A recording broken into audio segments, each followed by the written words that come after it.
तैयारी definitely differ करती है, क्योंकि इसका जो प्रीलिम्स आता है थोड़ा फैक्ट बेस आता है, थोड़ा सा हरियाणा जीके भी इसमें आती है, और इसमें जो सीसेट होता है उसके मार्क्स लगते थे।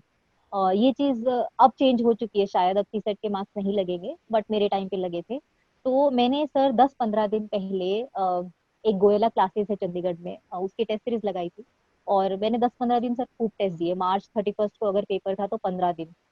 अब उसको मैं यूपीएससी के लिए शायद नेगेटिव हो गया था कि बिल्कुल तैयारी छूट गई थी, बट आपको मैनेज करना पड़ेगा अगर आप 2 पेपर दे रहे हैं तो सर वो जो टेस्ट सीरीज थी काफी हेल्प हुई, क्योंकि आप टेस्ट सीरीज लगाते हैं ना तो वो पूरा बैकग्राउंड कि पिछले 3-4 साल में क्या सवाल आए तो उनसे रिलेटेड सवाल इसमें वो देते हैं, तो वो काफी हेल्पफुल होता है। जय हिंद to all my respected aspirants on behalf of Goyla classes. मैं आप सभी का स्वागत करता हूं। जैसे कि हमारी जो मेंस डे की सीरीज चल रही है, आज 32nd डे है और आज का जो टॉपिक है वो काफ़ी इंटरेस्टिंग है। क्यों इंटरेस्टिंग है? क्योंकि इसमें आपको जो क्वेश्चन मिलने वाला है उसमें आपको दिखेगा कि एक लड़ाई होते हुए there will be a fight between judicial system और जो हमारा एक लेजिस्लेटिव सिस्टम है उसके बीच जो लड़ाई हुई है वो आपको दिखेगा, राइट। तो पॉलिटी को समझने के लिए आज का जो लेक्चर है वो काफ़ी इंपॉर्टेंट है और मैं कोशिश करूंगा इसको एक सिंपल वे में आपको समझाने की, राइट। तो देखिए, एक शुरुआत करने से पहले आपको एक मैं कॉन्सेप्ट क्लियर कर देता हूं। जैसे वी यूज्ड टू से कि हमारा देश एक फेडरल स्टेट है, राइट। फॉर एन एग्जाम्पल, जो हमारा स्केड्यूल 7 है, there is a division of power. What is federation? Federation means division of power, right. तो एक बार स्क्रीन पे देखते हैं। स्केड्यूल 7 में हमें क्या दिखता है? Division of power. 3 तरह की यहां लिस्ट दिखती है, सेंट्रल लिस्ट, स्टेट लिस्ट और कॉन्करेंट लिस्ट, राइट। अब देखिए, फेडरेशन, अगर हमारा देश फेडरल है तो यहां पर जो जुडिशरी है, जो न्यायपालिका है, वो इंडिपेंडेंट है, स्वतंत्र है। अब इस स्वतंत्र क्यों रखा गया है? देखिए, जब भी जिस देश में लिखित संविधान होगा, रिटन कॉन्स्टिट्यूशन होगा, तो वहां पर ज्यादातर जो न्यायपालिका होती है उसको स्वतंत्र रखा जाता है। क्यों? क्योंकि देखिए, लिखित संविधान मतलब उसमें नियम लिखे गए हैं और उन नियमों को कौन बताएगा कि ये नियम फॉलो होने चाहिए, राइट। तो इसीलिए जहां पर भी रिटन कॉन्स्टिट्यूशन होता है वहां पर जो न्यायपालिका होती है उसको इंडिपेंडेंट रखा जाता है, राइट। अब प्रॉब्लम क्या हो गई है कि भारत में रिटन कॉन्स्टिट्यूशन है, ठीक है। अब इसका मतलब है कि जो जुडिशियल है वो इंडिपेंडेंट होगी, किसी के दबाव में काम नहीं करेगी। जो भी जुडिशियल सिस्टम के बारे में लिखा होगा वो डायरेक्ट कॉन्स्टिट्यूशन में लिखा होगा, बिल्कुल ऐसा ही है। यहां तक कि जो सैलरीज होता है वो भी कहां पर लिखा गया है? कॉन्स्टिट्यूशन में, जिससे कि जो न्यायपालिका है वो स्वतंत्र होकर डिसीजन दे पाए, ना कि किसी दबाव में डिसीजन दे, राइट। अब एक और प्रॉब्लम आ गई है। प्रॉब्लम यह है कि आर्टिकल 368 भी दे दिया गया है। अब आर्टिकल 368 आप जानते हैं जो पावर देता है पार्लियामेंट को कि they can amend the constitution. अब लिखा क्या है? They can amend. They means parliament can amend the constitution. ये नहीं बताया कि कॉन्स्टिट्यूशन के कौन से पार्ट को अमेंड कर सकता है या कौन से पार्ट को अमेंड नहीं कर सकता है। बस ये लिख दिया है they can amend the constitution. अब आर्टिकल 368 पावर देता है किसको? पार्लियामेंट को, यानी कि लेजिस्लेटिव विंग को। और जो इंडिपेंडेंट जुडिशरी है वो पावर देता है जुडिशियल सिस्टम को। तो कहीं ना कहीं एक तरफ जुडिशियल और एक तरफ लेजिस्लेटिव आमने सामने आएगा। तो वही स्टोरी आज हमें मिलेगी, राइट। तो ये जो मेंस क्वेश्चन है ये ऑलरेडी पूछा जा चुका है, तो इसीलिए ये क्वेश्चन इंपॉर्टेंट है। देखिए क्वेश्चन क्या है? Can fundamental rights be amended? क्या मौलिक अधिकारों में संशोधन किया जा सकता है? अब देखिए, हमेशा मैंने कहा है कि मेंस राइटिंग में हमें कीवर्ड ढूंढना होता है। अगर आपने वो कीवर्ड पहचान लिया है तो आप अच्छा खासा मेंस राइटिंग कर सकते हैं। तो यहां पर देखिए इंपॉर्टेंट क्या है? इंपॉर्टेंट है कैन पूछा है, क्या। और जब भी आपसे पूछा जाएगा कैन, यहां पर कीवर्ड मुझे क्या मिला है? कैन। आप देख पा रहे होंगे कैन। कैन यानी कि क्या। जब भी आपसे ये पूछा जाता है तो आपको कोशिश करनी है कि आपने अपनी बात जब रखनी होती है तो उसमें ऑलरेडी जो प्रूव्ड इंसिडेंट हैं, यानी कि जो पहले ही सिद्ध हो चुके जो वाक्य हैं, जो परिस्थितियां हैं वो रखनी होती है। और जब आप पॉलिटी की होती है तो पॉलिटी में सबसे बढ़िया होता है केस स्टडीज को आप रख लीजिए। For an example Golaknath case, Berubari case, Kesavananda Bharati case, Minerva mill case. तो इस तरह के केसेस एक बुनियाद रखते हैं, क्योंकि इसमें कभी संदेह नहीं होता है, क्योंकि अगर आप इन केस स्टडीज के माध्यम से अपनी मीन्स राइटिंग करते हैं तो ऑलरेडी ये सुप्रीम कोर्ट ने बोले हुए होते हैं, तो कोई भी आप पे उंगली नहीं उठाएगा, राइट। तो यहां पर हम किसका सहारा लेंगे? केस स्टडीज का, राइट। तो शुरुआत हम करेंगे, जैसे कि मैंने आपको बताया है, आर्टिकल 368, अनुच्छेद 368। तो जैसा कि आप जानते हैं ये पावर देता है पार्लियामेंट को कि वो अमेंड कर सकता है संविधान। तो यहां पर यही डिटेल है कि आर्टिकल 368 क्या करता है, ऑलरेडी मैं बता चुका हूं, तो आप थ्योरी में देख सकते हैं, राइट। और जो मीन्स राइटिंग होती है, it's all about the concept, right.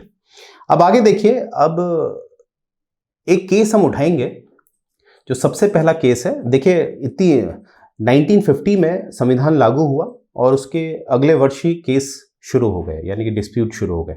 तो देखिए, एक है Shankari Prasad and Union of India case, जो है 1951 का। तो जब भी आप मीन्स राइटिंग में केस को कोट करते हैं तो याद रखिएगा कि जो इसका वर्ष होता है, जो इसका ईयर होता है, उसको सही मेंशन करना है आपने, राइट। तो Shankari Prasad versus Union of India case, और इसमें एक मैं टिप देता हूं एज पर माई एक्सपीरियंस, अगर आप शंकरी प्रसाद ब्रैकेट में लिखते हैं 1951, तब भी आपके मार्क्स नहीं कटते हैं, ठीक है। तो शंकरी प्रसाद केस जो है 1951 का, उसमें माननीय सर्वोच्च न्यायालय ने एक बात कही है, वो कही कि जो आर्टिकल 368 है, आर्टिकल 368 के द्वारा, आर्टिकल 368 के द्वारा जो संसद है वो संविधान के किसी भी भाग को, any part of the constitution को अमेंड कर सकती है। तो यहां से हम क्या सीखे कि शंकरी प्रसाद में कहीं ना कहीं जो माननीय सर्वोच्च न्यायालय है उसने साथ दिया है, किसका? संसद का। सिंपल, ऐसे याद रखना है आपने। थ्योरी तो आप अपनी बुक से पढ़ ही लेंगे, तो सिंपल सा ये आपने याद रखना है। तो यहां पर फिर भी देख लेते हैं। In this case the Supreme Court of India had to decide whether the power of amending 3 include the power to amend fundamental right और नॉट। तो यहां पर देखिए, इसका जो एक सेकेंड, इसका हम देखते हैं। तो यहां पर बताया है कि amend any part of the constitution including fundamental right. वही मैंने बताया आपको, शंकरी प्रसाद में क्या डिसीजन आया। पहले प्रश्न पूछा था, क्या जो आर्टिकल 368 है वो पावर देता है संसद को कि वो किसी भी भाग, specially part 3 which deals with the fundamental rights, उसको संशोधित कर सकता है। तो शंकरी प्रसाद ने बोला यस, यस। तो माइंड में क्या रखना है याद करने के लिए, शंकरी प्रसाद में न्यायपालिका ने विधायिका का साथ दिया, राइट। तो यहां पर खुश होंगे, कौन खुश होंगे? जितने भी सांसद हैं वो खुश होंगे, राइट, कोई दिक्कत नहीं। अब प्रॉब्लम होती है आगे। अब आप देखेंगे क्या होता है, फिर से केस आ जाता है, इसी पे केस आ जाता है, क्योंकि देखा क्या गया कि कहीं ना कहीं जो संसद थी वो इस शक्ति का गलत इस्तेमाल करने लगी। कहीं ना कहीं वो संविधान में जहां पर जरूरत नहीं थी वहां पर भी संशोधन करने लगी। इसीलिए मुद्दा फिर कहां पहुंचा? माननीय सर्वोच्च न्यायालय के पास। अब एक और केस आपने याद रखना है, 1951 वाला। शंकरी प्रसाद के बाद हम सीधे आएंगे गोलकनाथ केस 1967 पे, राइट।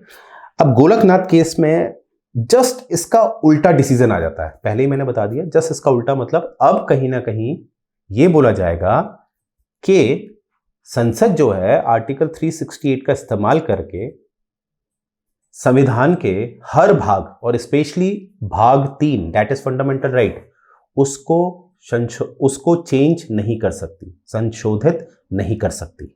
Simple, right. तो यहां पर यही आया, देखिए साफ लिखा हुआ है, parliament could not amend fundamental rights, that is in part 3। तो यही मैंने आपको बताया, और केस याद रखेंगे गोलकनाथ केस 1967, राइट। तो यहां पर ये आया। तो क्या सीखे हम? शंकरी प्रसाद में कहीं ना कहीं विधायिका का साथ दिया न्यायपालिका ने, और गोलकनाथ केस में साथ नहीं दिया। अब इस बात से नाराज हो जाएंगे जितने भी सांसद हैं, संसद कहीं ना कहीं नाराज हो जाएगी, ठीक है। तो अब आपको पता है कि जो संसद है वो अनुच्छेद 368 के द्वारा कुछ संशोधन करेगी संविधान में। तो एक संशोधन किया जाता है 24वां, 24th कॉन्स्टिट्यूशनल अमेंडमेंट किया जाता है 1971 पे। वर्ष अच्छी तरह याद रखने हैं। और इस संशोधन से जो संसद है वो अनुच्छेद 13 में एक क्लॉज जोड़ती है, एक पॉइंट जोड़ती है, सिंपल सा। वो जोड़ती है कि जो 368 है, अनुच्छेद 368 है, वो विधि यानी कि कानून के अंतर्गत नहीं आएगा। अब ये क्या बात हुई? देखिए ऐसा है, अगर आप आर्टिकल 13 पढ़ेंगे तो आपको दिखेगा कि वहां पर कानून की बात बताई गई है। विधि, विधि हिंदी में हम उसे विधि कहते हैं, उर्दू में कानून कहते हैं। तो विधि यानी कि कानून की बात बताई गई है, जिसमें यह बताया गया है कि अगर कोई कानून मौलिक अधिकारों के विरुद्ध आएगा तो वो कानून को क्या कर दिया जाएगा? डिस्क्वालीफाई कर दिया जाएगा माननीय सर्वोच्च न्यायालय द्वारा।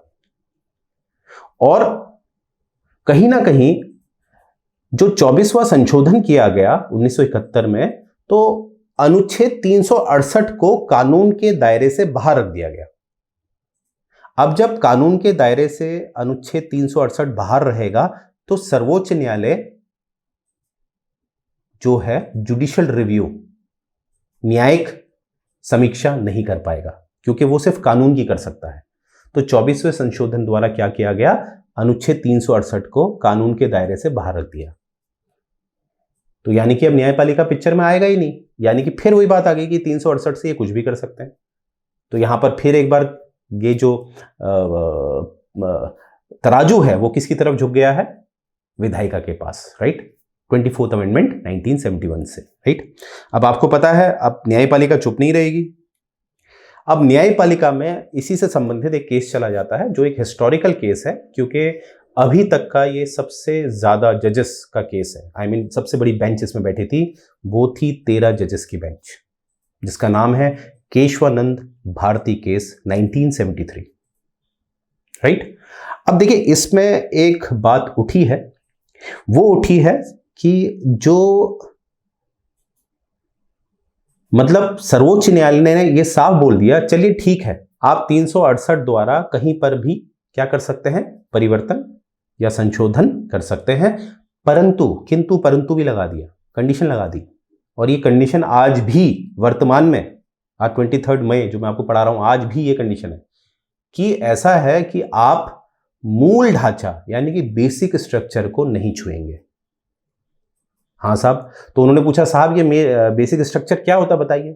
तो उन्होंने कहा वो हम आपको समय समय पर बताते रहेंगे।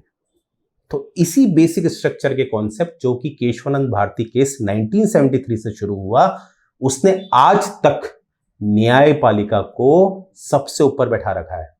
अगर मैं विधायिका की बात करूं या कार्यपालिका की बात करूं तो सबसे ऊपर कौन बैठा हुआ है? न्यायपालिका, इसी केस की वजह से। तो आइए मेन पिक्चर में आते हैं।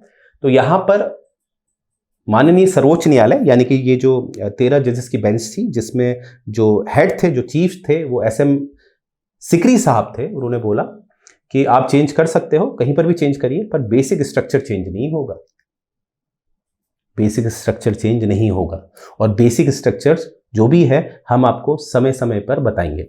अब ये बेसिक स्ट्रक्चर का एक मैं थोड़ा सा उदाहरण देता हूं आपको, जो नए एस्पिरेंट्स हैं। देखिए आप उद्देशिका में जाइए, प्रेम्बल में जाइए, तो वहां पर एक शब्द लिखा है सोशलिज्म, समाजवाद। अब मान लेते हैं कल कोशिश की जाए, आज मतलब वर्तमान में कोशिश की जाए कि उद्देशिका से समाजवाद शब्द को अनुच्छेद 368 का इस्तेमाल कर कर हटा दिया जाए और उस समाजवाद के बदले क्या डाल दिया जाए? पूंजीवाद, कैपिटलिज्म, जो आज आपको दिख रहा है पूंजीवादी चल रहा है। तो क्या ऐसा किया जा सकता है? नहीं। ये एक बेसिक स्ट्रक्चर है, यहां पर समाजवाद को कभी नहीं बदला जाएगा। भारत हमेशा एक थ्योरी में समाजवाद ही रहेगा। हालांकि 1991 से आप सभी जानते हैं LPG आ गया है, तो पूंजीवाद की तरफ ही हम जा रहे हैं, जो जरूरी भी है, परंतु हम पूंजीवाद ओपनली नहीं दिखा सकते, हम समाजवाद में ही रहेंगे, क्योंकि ये हमारा एक बेसिक स्ट्रक्चर है। आधार क्या है? जो जिन्होंने हमारे लिए लड़ाई करी उनकी हमेशा मांग थी कि एक समाजवाद बना रहे, गांधीयन सोशलिज्म, कार्ल मार्क्स वाला नहीं, राइट। ओके, आगे बढ़ते हैं। तो यहां पर मुझे उम्मीद है आप समझ गए होंगे। तो अब फिर देखिए, अब कौन गुस्सा करेगा, संसद फिर परेशान होगी। अब तो इंदिरा गांधी पिक्चर में है, अ वेरी डेयरिंग लेडी, आप पढ़िएगा कभी उनके बारे में। अब वो क्या करेंगी, वो गुस्से में आ जाएंगी और वो कर देंगी ड्यूरिंग इमरजेंसी। इमरजेंसी क्यों की जाती है, सोचिए, इमरजेंसी इसलिए की जाती है देश पे कुछ गड़बड़ हो रही है और देश को देखा जाएगा अंदरूनी गड़बड़ थी एज पर इंदिरा गांधी। हालांकि कहा जाता है इस इमरजेंसी की जरूरत थी नहीं। तो इंदिरा गांधी क्या करेगी कि कहीं ना कहीं 42वां संशोधन, यानी कि जिसे मिनी कॉन्स्टिट्यूशन भी कहा गया, इतना बड़ा संशोधन, इसमें इतने ज्यादा क्लॉज थे कि इसको किसकी उपाधि दी गई, मिनी कॉन्स्टिट्यूशन की उपाधि दी गई। तो मिनी कॉन्स्टिट्यूशन लाएंगी और कहीं ना कहीं फिर से यह मुद्दा उठा देंगी जो 24th संवैधानिक संशोधन में आया था, क्या कि 368 के द्वारा हम कुछ भी कर सकते हैं, यह कानून के दायरे में नहीं आएगा। बिल्कुल मानने को तैयार नहीं है सर्वोच्च न्यायालय की बात। देखिए लड़ाई देखिए। तो यह है 42वां संशोधन किया 1976 ड्यूरिंग इमरजेंसी। इमरजेंसी हुई थी 1975 से लेकर 77, राइट। अब आपको पता है फिर एक केस आएगा, मिनर्वा मिल केस 1980 का। तो इसमें सर्वोच्च न्यायालय साफ कह देता है, वही बात कहता है जो पहले कही थी कि आप बेसिक स्ट्रक्चर को नहीं छुएंगे। यह बात पहले भी उठाई गई है और आप इसको और ऑफिशियली सुप्रीम कोर्ट ने डिक्लेयर कर दिया है और यह भी कह दिया है अगर यह बात नहीं मानी जाएगी तो यह कंटेम्प्ट ऑफ कोर्ट होगा। कंटेम्प्ट ऑफ कोर्ट का मतलब होता है कि कोर्ट की जो बात है वो नहीं मानी जा रही है तो वो दंडनीय अपराध होता है। तो यहां पर कोर्ट सख्त हुआ। केशवानंद भारती केस में एक कॉन्सेप्ट दिया, मिनर्वा मिल केस में उसको एक स्ट्रिक्ट रूल में कन्वर्ट किया, राइट। तो ये आप देख पा रहे होंगे कैसे लड़ाई हो रही है। अब एक और केस है जो रीसेंट है, रीसेंट का मेरा मतलब है अभी 12 साल पुराना ही केस है, 2010 का केस है। यह है स्टेट ऑफ बंगाल केस जो आपके सामने दिख रहा होगा, the committee for protection of democratic right wings. देखिए आप जितने केस डालेंगे, आप इतने केस तो याद हो ही जाएंगे आपको, तो आपके उतने अच्छे मार्क्स मिलते हैं, राइट। तो ये केस में साफ कहा गया कि फंडामेंटल राइट्स को आप चेंज कर सकते हैं, किंतु परंतु मौलिक सिद्धांतों को चेंज नहीं करिएगा, राइट। तो यहां पर देखिए अंत में हमें क्या समझ में आता है, तो अंत में हम कह सकते हैं कि मौलिक अधिकारों में संशोधन किया जा सकता है। जो हमें कंक्लूजन मिला है as per all the cases, संशोधन किया जा सकता है, लेकिन उस स्तर पर संशोधन नहीं किया जा सकता जहां यह संविधान की मूल संरचना यानी कि मूल ढांचा यानी कि बेसिक स्ट्रक्चर से संबंधित है, राइट। जैसे कि कल ये लोग क्या करें, एक उदाहरण दे रहा हूं, काल्पनिक उदाहरण है, अनुच्छेद 368 का इस्तेमाल करके आर्टिकल 21 को उड़ा दो, खत्म कर दो आर्टिकल 21। इमेजिन करिए क्या स्थिति हो जाएगी, क्योंकि आर्टिकल 21 की वजह से ही आप जीवित हैं, वरना कोई भी आके आपको राज्य जब चाहेगा आपको मार सकता है, राइट। तो ये स्थिति चल जाएगी, ये एनार्की फैल जाएगी। तो ये जितने भी केस स्टडीज मैंने बताए हैं, ये केस स्टडीज आपने रखने हैं और अंत में ये सॉल्यूशन दे देना है। जब भी क्या वाली बात होती है क्या, तो उसमें कोशिश करिए, अगर पॉलिटी की बात है तो केस स्टडीज को रख दीजिए। तो कैसे शंकरी प्रसाद से शुरू हुआ मुद्दा और कैसे आपने देखा वेस्ट बंगाल वाले मुद्दे से मैंने खत्म किया है, तो ऐसे ही आपने केस स्टडीज रखनी है। बस ध्यान इस बात का देना है कि आपने जो वर्ष होते हैं केस के, उसमें कोई भी गड़बड़ नहीं करनी है, राइट। अब देखिए आपको पता है टीओ एटीओ बहुत जल्द नजदीक आ रहा है, उसकी जो 3 पेपर हैं उससे रिलेटेड जो टेस्ट सीरीज हैं वो अवेलेबल हैं और काफ़ी जो एस्पिरेंट्स हैं उन्होंने इसमें हमें लॉगिन भी किया है और जिन्होंने लॉगिन नहीं किया है वो जल्द से लॉगिन करिए। और पर्सनली आई एम सेइंग कि टेस्ट सीरीज आपने करनी चाहिए, उससे आपका एक लेवल पता चलता है, राइट। तो यहाँ पर आप देख पा रहे होंगे each test series will cost you 2999 only, और अब अगर आप तीनों का कॉम्बो प्राइस लेते हैं तो उसमें it will cost you 7999 plus आपको government account chapter 1 to 8 discussion किया जाएगा, जैसे कि आई थिंक उसमें गोयला क्लासेस की मोनोपोली है, इसके अलावा कोई आपको दे नहीं रहा है अभी तक तो। और नेक्स्ट है स्टडी मटेरियल आपको प्रोवाइड किए जाएंगे क्योंकि इतना समय है नहीं आपके पास, राइट। तो इसका स्मार्टली खेलिए। और अगर आपको केवल प्रीमियम लेक्चर्स चाहिए विद स्टडी मटेरियल चाहिए, इसमें आपको टेस्ट सीरीज नहीं दी जाएंगी, तो it will cost you 2999 only. और देखिए यहां पर बात है मीन्स, जब भी मीन्स की बात होती है, जब तक आप मीन्स राइटिंग नहीं करेंगे तब तक आप परफेक्ट नहीं होंगे। तो इस तरह से आप देखिए यहाँ पर ये मोहित जो लाठी जी हैं, यहाँ पर एटीओ में इनका सिलेक्शन हुआ है, देखिए इनकी कॉपी देखिए, राइट। और इस तरह से यहाँ पर चेकिंग होती है कॉपी की और ये मार्क्स ऑब्टेन इनके देखिए, राइट। और यहाँ पर देखिए एक एक वर्ड का ध्यान दिया गया है, कहाँ स्पेलिंग मिस्टेक है, इस तरह से, राइट। तो इस तरह से आपने अपनी मेंस राइटिंग हम तक पहुँचानी है और हमारी फैकल्टी उसे चेक करेगी, एनालाइज करेगी, उस हिसाब से आपकी रैंकिंग होगी। और ये हमारा टेलीग्राम चैनल है जिसमें आप ज्वाइन करिए, डेली अपडेट्स आते हैं इसमें, और इम्पॉर्टेंट जो भी इंफॉर्मेशंस होती हैं एग्जाम रिलेटेड वो आती है, जिससे आपकी तैयारी अच्छी रहे, राइट। अपने आप को अपडेट करिए। तो मुझे उम्मीद है ये लेक्चर आपको पसंद आया होगा। जय हिंद।